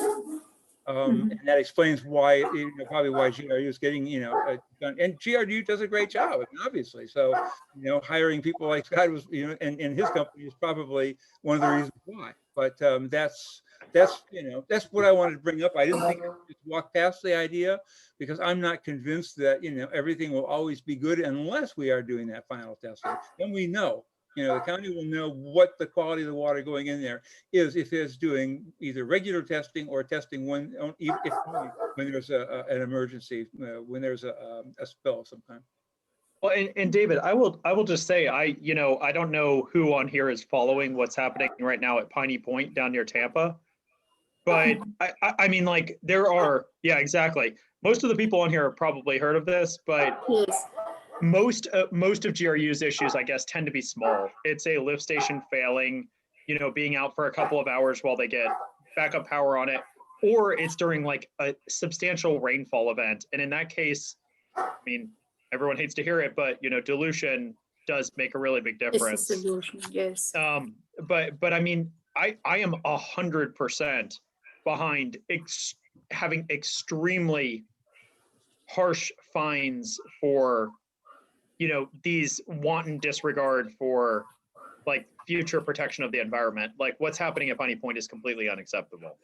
And so like, I agree 100% on that. I don't think that's what we're dealing with in general in this county. And I don't think anything should be able to get put back into the aquifer for sure. There should obviously be standards, and those standards should improve over time. And that is the direction that they are moving, although slowly. But I mean, we are already at a point where in a lot of the spring sheds, so these are areas that contribute to specific springs, for those that don't know all the wonderful new words we're creating. There is now generally a requirement that a nitrogen of 10 is no longer okay. So you can't have nitrate at 10. It needs to be below 3. And that's getting written into current permits. So that's an example of it moving in the correct direction, which it should over time as technologies improve. But no, I mean, I totally agree with you. There are bad actors for sure. And I think we should definitely punish those actors. A lot of who have profited, off of lenient rules for a long time, and then end up dumping it on the public. Cabot Coppers being a perfect example of that. And I agree also with George in terms of EPA came out of like such a bad time environmentally that I'm not old enough to remember that, but it was much, much, much worse than where we are now. I know no one on this feels like we're in a good place, but it was so much worse. The progress has been substantial. So arc of history, bends toward justice, hopefully. Yeah, by the way, I'm not sure, I'm not completely sure that really anything has changed in what I would recommend, even though I, feel that a lot better about what's being done. I still feel that we should be doing testing, there. And for that matter, at any sink where we know that we are releasing substantial, amount of water. And from that standpoint, I just think that we should, be talking with those people in the county who are, have input into that process. That would be Stacy, I would imagine, as well as other people. But the committee may also wish to hear from GRU on the matter. Although I don't think you're going to find out that much from them. But they may be very forthcoming for all that, for what it's worth. They weren't in the last meeting. That was just pretty much everything's okay, and that was it. And they just gave us their normal PR slideshow. So I wasn't really happy with that, the outcome of that. And I'm not sure I felt my time was well used. And we've got bigger fish to fry in climate change. So you all may feel that we should just not worry about this and move on. But I don't think Scott's against trying to get the county to do some testing there more often, or at least on a regular basis, or at least when there's spills. I don't see a problem with doing that. I mean, David, one other small thing, and this hits very close to home for what I do, is wetlands such as Sweetwater or the Lake City system. These large wetland systems have substantial flora and fauna. And so there is a background level of pathogens, which are typically measured as coliform. And those are naturally produced as well as human derived.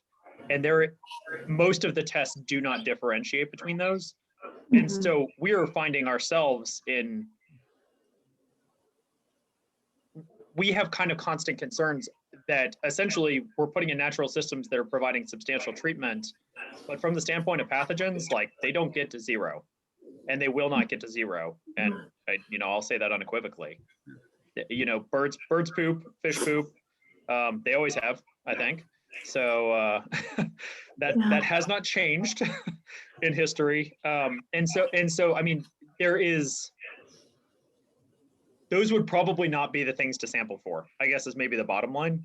If you were going to sample for something, you would probably want to target something that was very specifically human derived. There are a variety of chemicals that would probably work better, like sucralose is one that's pretty ubiquitous and isn't really removed in natural systems. To be honest, that would come through GRU's reclaim system. So, infiltration into any kind of surface water body, you would capture reclaimed irrigation in that also with something like sucralose.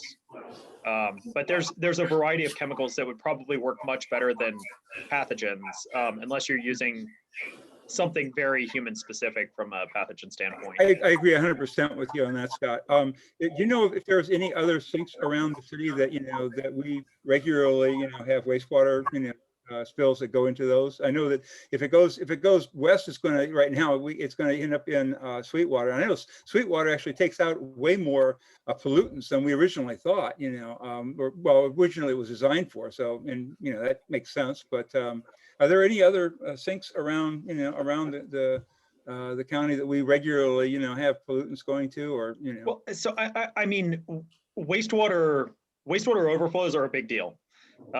GRU wants to avoid those. It is way cheaper for them to not have those than to deal with the paperwork and, dealing with DEP associated with those. They would much rather have that water go to their treatment plants.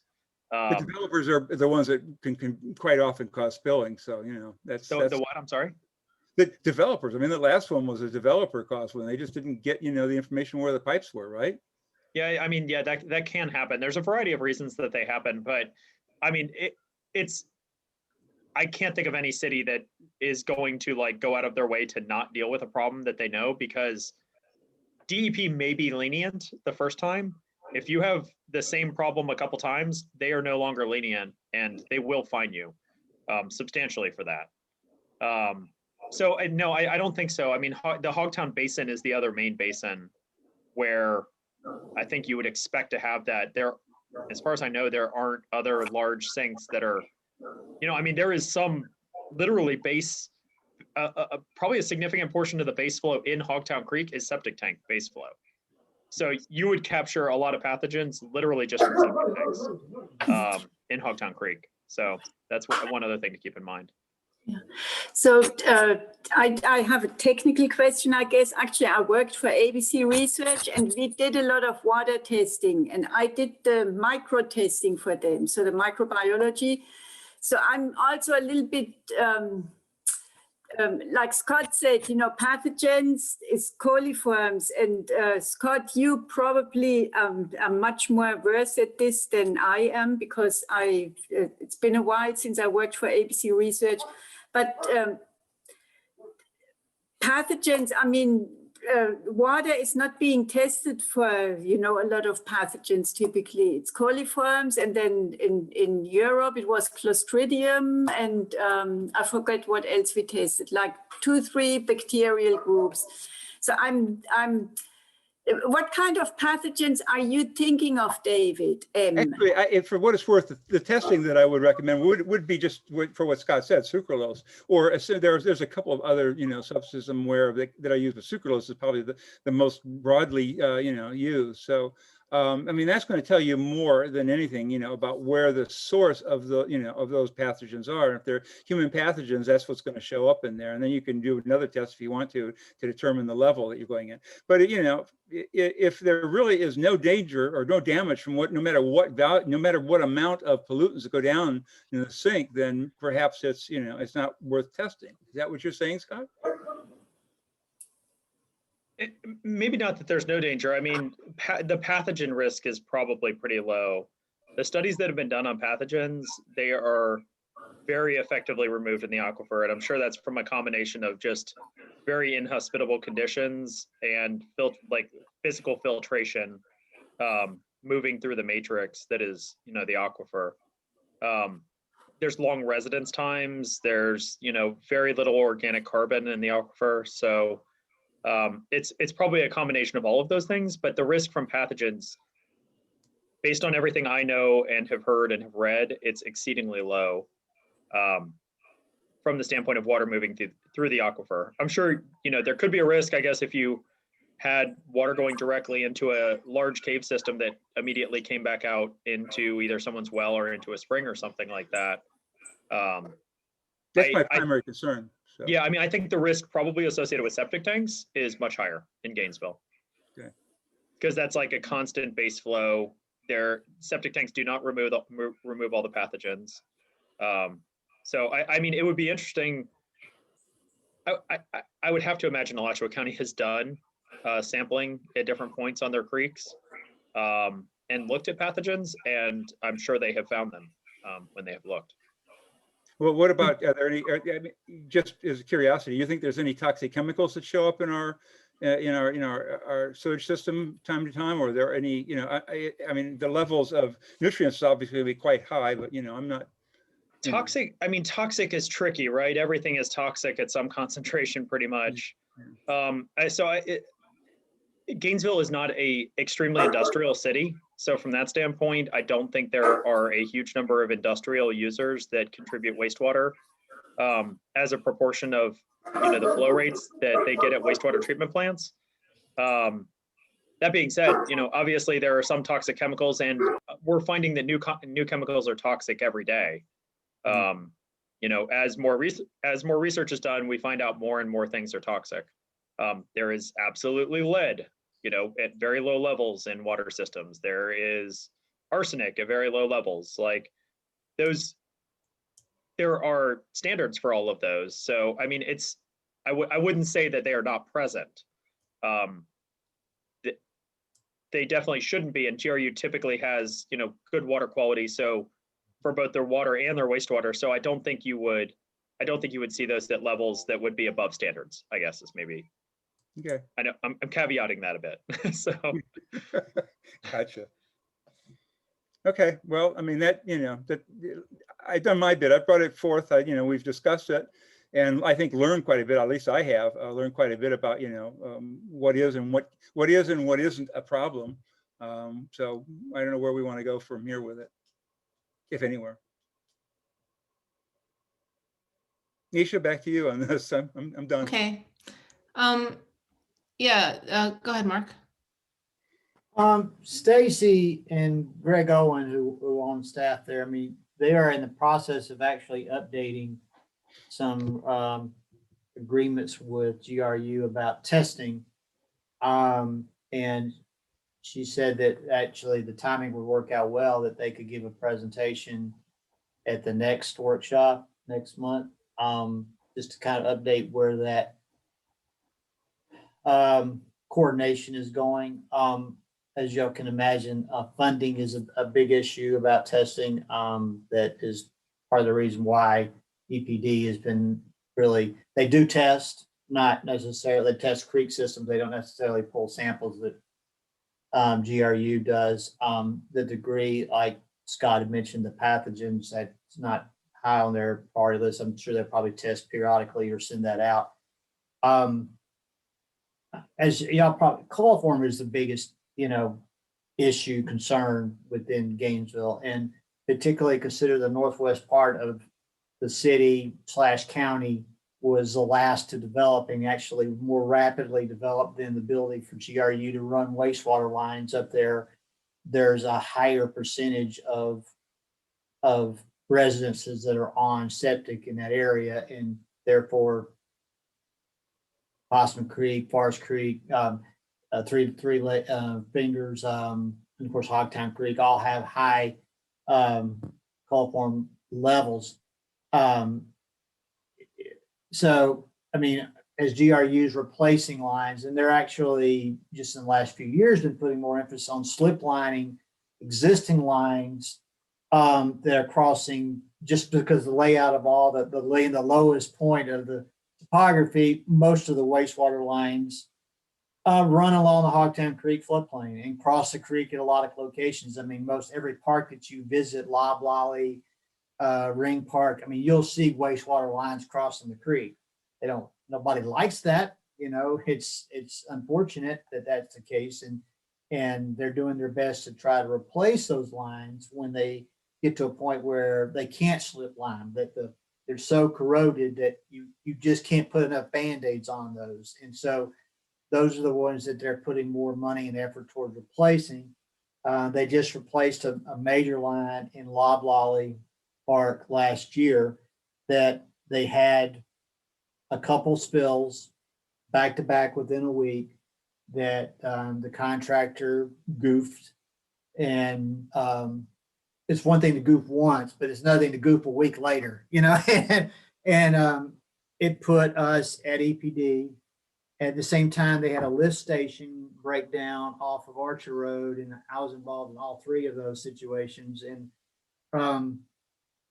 And so as a result of that, that prompted a change in process. Instead of training all their staff to be cognizant of some of the environmental issues, they focused on a few individuals who had experience in environmental evaluations, and they go from one project to the next. They act as like, they do all the clearance rather than having all these multitude of crews out there that have very minimal experience in evaluating what conditions are. They got this hit squad that basically goes to all the sites. And so when they have a site that is borderline, or they question as to whether or not a permit needs to be pulled through EPD for whether natural resources or other criteria, they'll call me. I mean, they have to actually put an effort towards being proactive, and they'll call. I've always told them, I said, if in doubt, call me.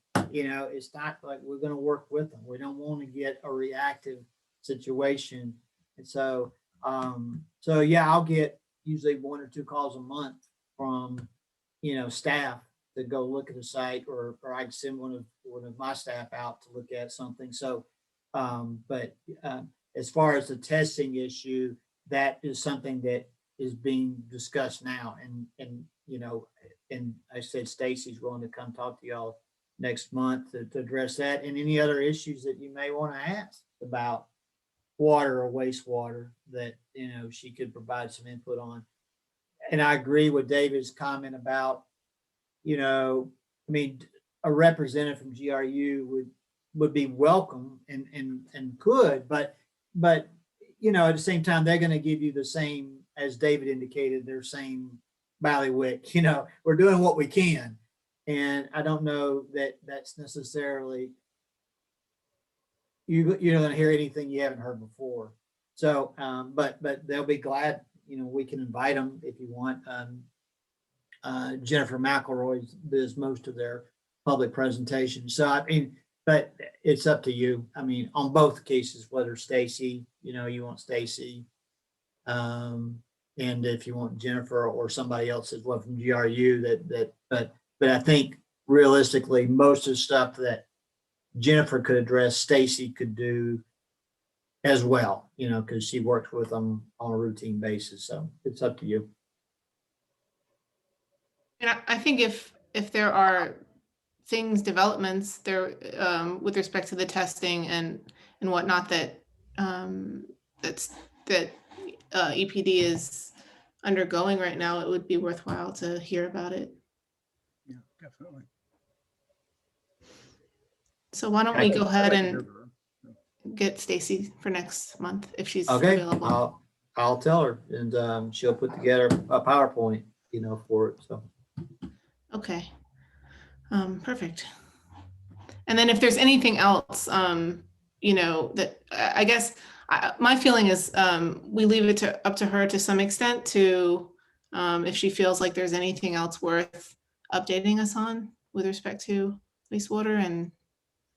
Oh, yeah, I mean, it's the Alright. same way with all the staff, same, like Gus, on the zero waste. I mean, if they have something they want to update, they usually call me, that is not like they always call me, really. It's like if they have something new to present, and it's for any departments really, but, particularly internally with EPD as well as, Gus is no longer in EPD, but he's been here forever, and he's, he knows that as far as being in solid waste doesn't changes. He still has, realizes the importance of EPAC, and he's willing to provide, presentation. So, but yeah, that's the benefit of having people like, Gus and Stacy, who've been here for a long time, that and they're they know what the role of the responsibilities of EPAC and are willing to provide information and updates on everything they're working on, Yeah, that's really a great resource. Mark, did you just say that Gus is no longer with E EPD? No, he's acting like like myself and Steve. He's acting director of Public Works Solid Waste, and hopefully he will be selected in that position, after being in it for a year. But so we don't have a hazmat director right now. So that's been an issue, and it's kind of fallen on Stacy to some degree. But we have two staff in hazmat that take the lion's share of that. They've been there for years and can do that work. But yeah, and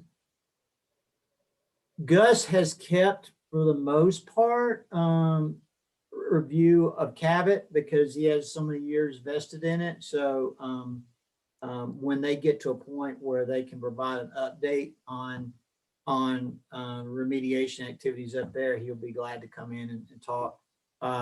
Ted Goodman's helping on that because Ted has a background in cleanup as well. So, so there are some things that Gus still has under EPD's shop, but yet he's not in this department anymore. By the way, taking a look at things like hazmat policies, and I believe they have a manual, for the county that they deal with it. Looking at that stuff is also something that kind of falls within this committee's purview. I'd like to recommend, before we spend too much longer, because we've only got a few minutes left, that we go ahead and set up our, what we're going to do in 2 weeks for, moving the community conversation along a little further. We got some great information this time, but Sure. Yeah, let's go ahead and set up a subcommittee meeting, and then whoever is inclined can join in a couple weeks. Does that work, Mark? Yes, it need to be 2 weeks. So Yeah, that's fine. we do the Wednesday in 2 weeks. that would be on the 21st. 21st. 21st, yeah. All right, That works. at 6. Yep. Sure.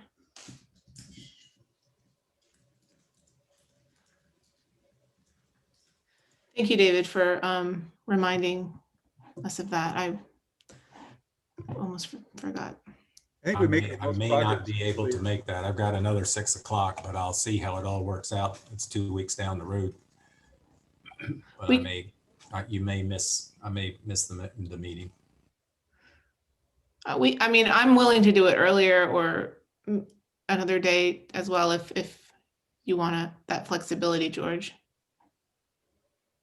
I mean, we could do it at 5, or we could do it. What is I everyone? have a 6 o'clock.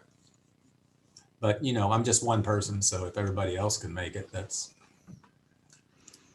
But you're an important person. There you go. I was just gonna say the same thing. I don't know.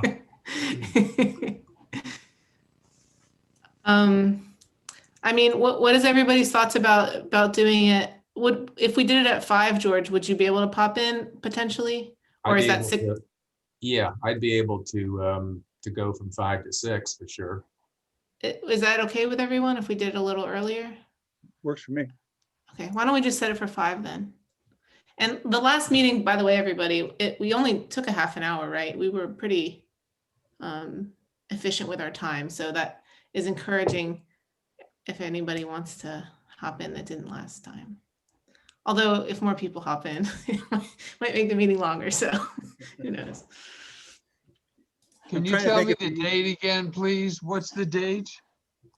The 21st at 5 o'clock. Thank you. Mhm.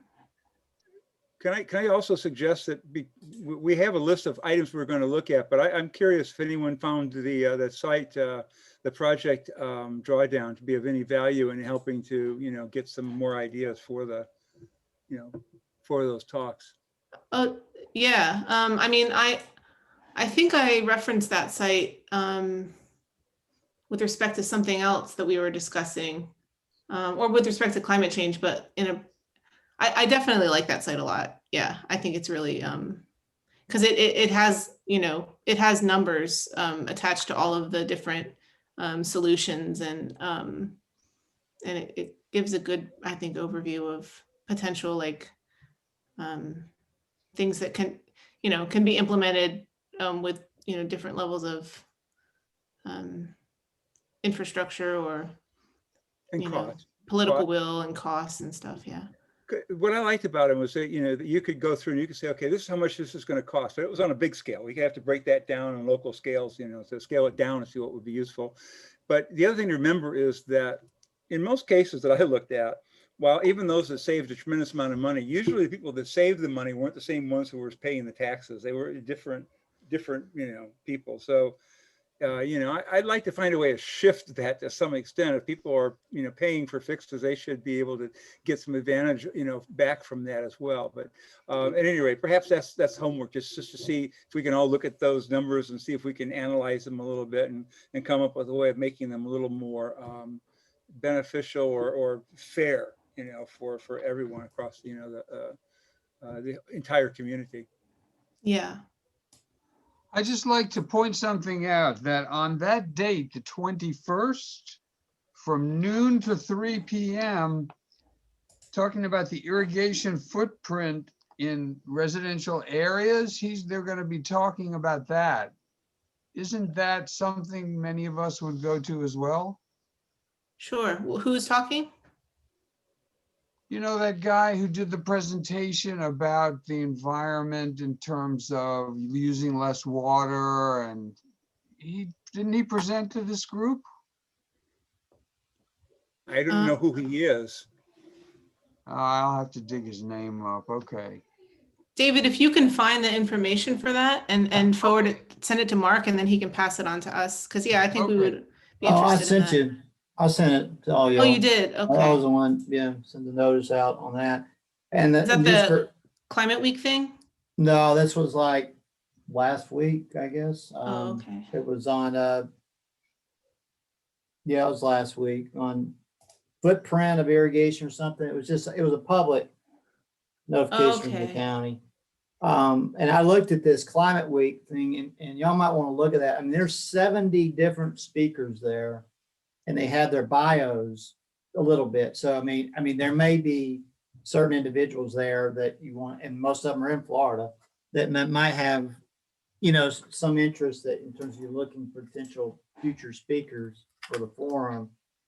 You know, I would think all of them, since all of them are presenting, they already actually have some degree of, you know, presentations already in the hopper that they could, you know, expand upon. But I just thinking and looking at opportunities for other speakers, that 4 days is a very impressive list of, it's like, it's you need to look at it. It's shocking. I was like, holy cow.